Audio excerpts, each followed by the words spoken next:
Bonjour à tous et bienvenue à cette nouvelle vidéo. Aujourd'hui, on étudiera les pronoms relatifs. Quelle est la fonction? Ils permettent de ne pas répéter les noms de l'antécédent qu'ils remplacent en établissant une relation. Il y a deux types de pronoms. Les pronoms relatifs simples et les pronoms relatifs composés.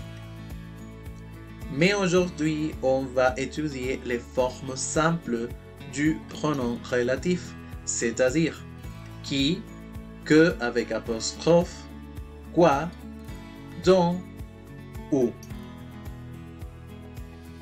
Qui remplace un sujet.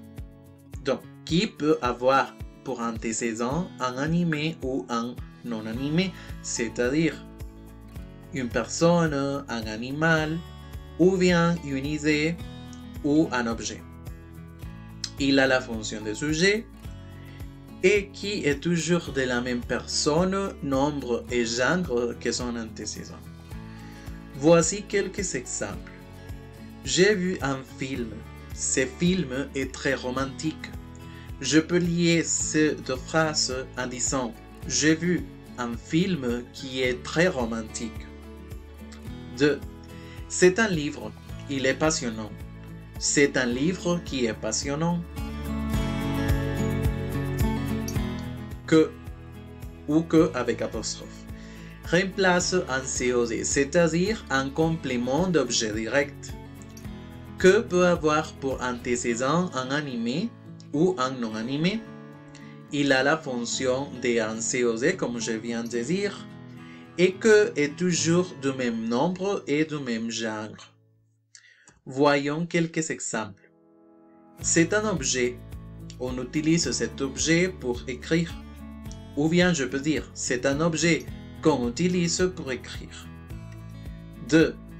Tu as vu la nouvelle maison que Marie a achetée dans la plage.